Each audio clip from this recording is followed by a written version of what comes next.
CBP intercepts counterfeit jewelry from China valued at more than $3 million. U.S. Customs and Border Protection officers in Indianapolis have seized what they described as a smorgasbord of counterfeit jewelry from Hong Kong, which would have been worth more than $3.7 million if the items had been genuine. The agency shared exclusive details on August 25 with the Epoch Times about one of its latest interceptions of faux goods from China, which consistently leads the world in shipments to the United States of alleged counterfeit items seized for intellectual property rights violations. CBP has an exceptional team of officers and import specialists who are experts in identifying counterfeit goods and work closely with private industry to thwart intellectual property infringement, Indianapolis Port Director Brett Mueller said. While CBP is mainly tasked with securing U.S. borders, part of the agency's wide scope of responsibilities also involves enforcing and recognizing IPR violations. Border officials have warned of counterfeit goods, such as medications, cosmetics, children's toys, and automotive parts, that could potentially be harmful to American consumers. Mueller said CBP's focus on seizing these items protects U.S. citizens while taking profits from organized crime.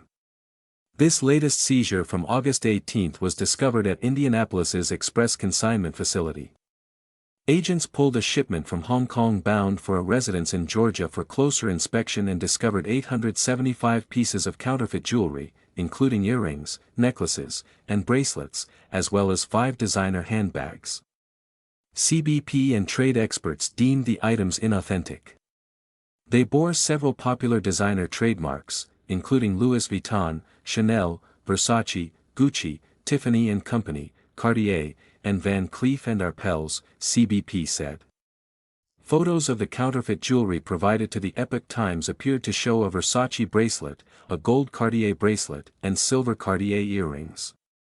CBP data show that handbags, wallets, apparel, footwear, watches, jewelry, and electronics are the most commonly counterfeited items by criminal organizations.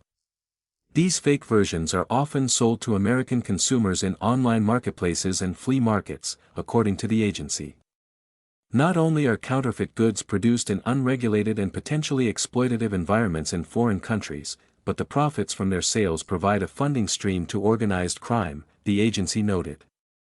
It added that the items can pose serious health and safety risks to American consumers as they are often made with substandard or harmful materials. Recently, CBP exclusively shared details with the Epoch Times of another large seizure of counterfeit items from China, hundreds of luxury watches that, if real, would have fetched more than $54 million.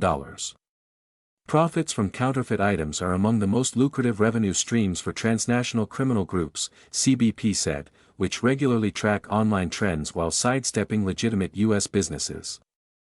In fiscal year 2025, border agents seized nearly 79 million counterfeit items, according to the latest data available. Those 2025 numbers represent a sharp increase in the number of items seized for IPR violations in recent years.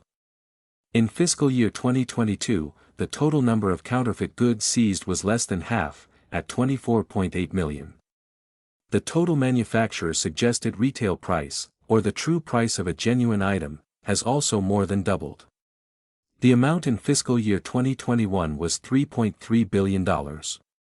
In fiscal year 2022, it was $3 billion. In 2023, it was $2.8 billion. In 2024, it rose to $5.4 billion. And in 2025, it increased again to $7.4 billion. China was the most consistent source of goods involved in IPR violations in fiscal year 2025, according to CBP data, with more than 52 million items that would have been worth $6.4 billion if they were real. In fiscal years 2024 and 2023, China also led all other nations in the number of items seized for IPR violations.